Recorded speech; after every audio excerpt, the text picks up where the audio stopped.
Assalamualaikum warahmatullahi wabarakatuh.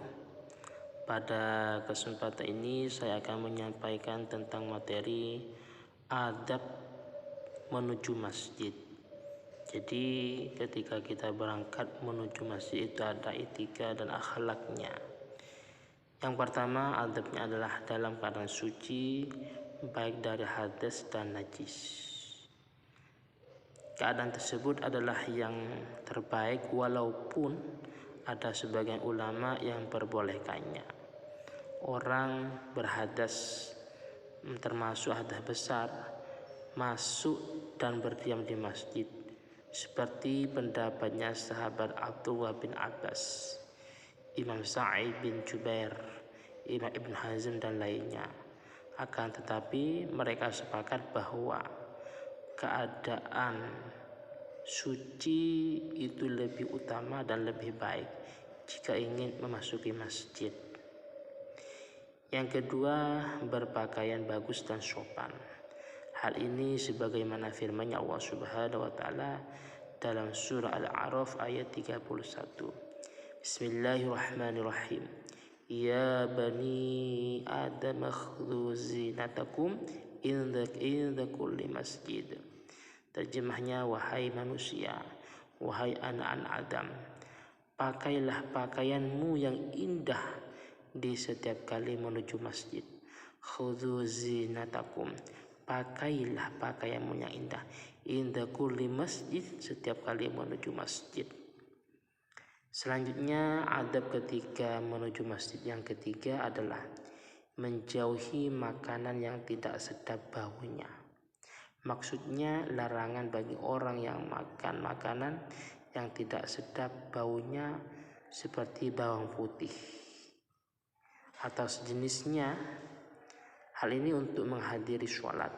Jadi ketika orang-orang yang mau menghadiri sholat jemaah di masjid, maka diusahakan menjauhi dari makanan-makanan tersebut, karena ada sabda baginda Nabi Muhammad SAW, man akala min hadhihi syajarah, barang siapa yang mengkonsumsi atau makan dari tanaman ini, yakni saumah, artinya sejenis bawang dan semisalnya, maka fala yaqrabannal masajid, maka tidak diperkenankan untuk mendekati masjid. Imam Nawawi berkata, hadis ini sangat tegas melarang orang yang makan bawang dan sejenisnya untuk menghadiri masjid, dan ini adalah pendapat mayoritas ulama. Hal ini sumbernya dijelaskan dalam kitab Syarah Sahih Muslim, yaitu Syarhun Nawawi ala Sahih Muslim. Selanjutnya, beliau juga Imam Nawawi menukil pendapat sebagian ulama bahwa segala sesuatu yang berbau tidak sedap termasuk dilarang ketika mau masuki masjid. Hal ini juga dijelaskan dalam kitab yang sama, dalam kitab Syarhun Nawawi ala Sahih Muslim. Bagian yang keempat termasuk adab ketika menuju masjid itu menuju ke masjid dengan memakai wangi-wangian. Nah, ini ketika kita mau berangkat ke masjid diusahakan memakai wangi-wangian. Memakai parfum diutamakan yang tidak beralkohol adalah sunnah, terutama ketika menuju masjid. Sunnahnya memakai minyak wangi itu hanya berlaku bagi kaum laki-laki, sedangkan bagi kaum perempuan atau wanita harus dihindari memakai wangi-wangian agar terlindung dari orang-orang usil ketika berjalan ke masjid. Jadi tadi ada sebuah penjelasan diutamakan yang tidak beralkohol. Cuman kalau memang adanya wangi-wangian yang beralkohol tidak menjadi masalah, karena itu dianggap ma'fu. Hal ini juga dianjurkan kalau memang bagi kaum laki-laki. Adapun kaum perempuan tidak dianjurkan, khawatir ada orang-orang usil ketika berjalan ke masjid. Bagian kelima yaitu lebih utama bersegera ke masjid daripada menunggu azan. Kadang kita salah kebiasaan, jadi kita berangkat ke masjid kalau memang sudah azan. Padahal yang benar dianjurkan sebelum adzan kita berangkat ke masjid terlebih dahulu, terutama adzan Jum'ah. Hal ini berdasarkan komentar Al-Qurtubi dari firman Allah Subhanahu wa taala dalam surah Al-Jum'ah ayat 9. Allah Subhanahu wa taala menjelaskan bahwasanya haram melakukan aktivitas keseharian setelah adzan Jum'ah, pada waktu adzan Jum'ah maksudnya. Jadi ketika adzan Jum'ah diusahakan sementara aktivitas berhenti terlebih dahulu seperti jual beli atau yang lainnya. Selanjutnya berangkat menuju masjid dengan membaca doa yang di bawah ini. Bismillahirrahmanirrahim. Allahumma ij'al fi qalbi nura wa fi basari nura wa fi sam'i nura wa an yamini nura wa an yasari nura wa min fawqi nura wa min tahti nura wa min khalqi nura wa min amami nura Allahumma a'tini nura. Sekilas terjemahnya biar lebih yakin dan lebih mantap. Allahumma ij'al fi qalbi nura. Ya Allah, jadikanlah di hatiku, jadikanlah cahaya, suatu cahaya. Wa fi basari nura, dan dalam pandanganku suatu cahaya. Wa fi sam'i nura, dan dalam pendengaranku suatu cahaya. Wa an yamini nura, dari arah kananku suatu cahaya. Wa an yasari nura, dari arah kiriku suatu cahaya. Wa min fawqi nura, dari arah atasku suatu cahaya. Wa min tahti nura, dari arah bawahku suatu cahaya.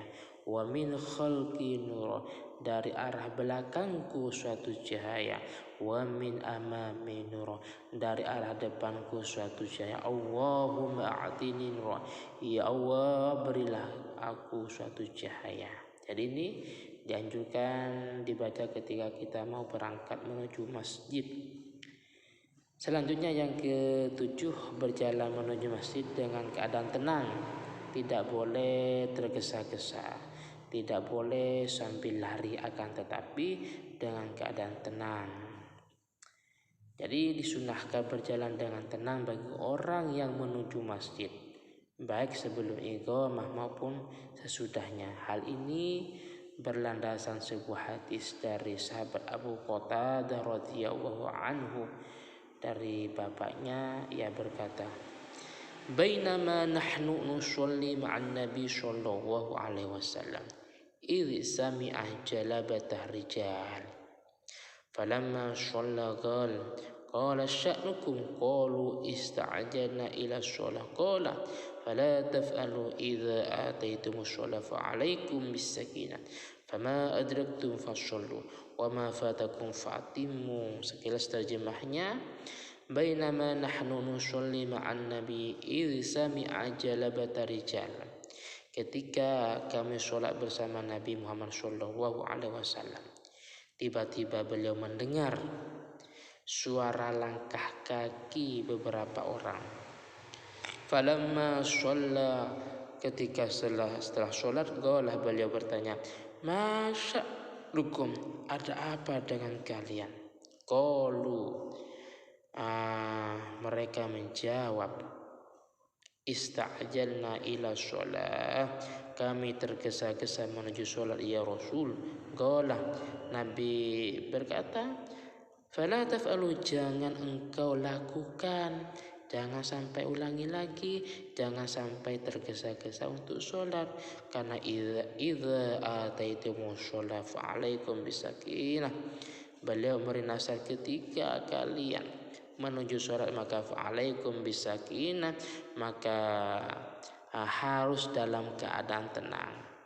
Maka jangan dilakukan dengan tergesa-gesa, akan tetapi harus dilakukan dengan tenang. Kalau memang fama adrakumus sholah fama adraktum fasallu, kalau memang menututi ya sholatlah. Tapi wa ma fatakum fa'timu, kalau memang tertinggal atau ketinggalan dari jemaah maka sempurnakanlah. Mungkin yang bisa saya sampaikan terkait dengan adab atau etika kita ketika menuju atau berangkat ke masjid. Jika ada kekurangan, kehilafan dan kesalahan, saya mohon maaf. Akhirun summa, assalamualaikum warahmatullahi wabarakatuh.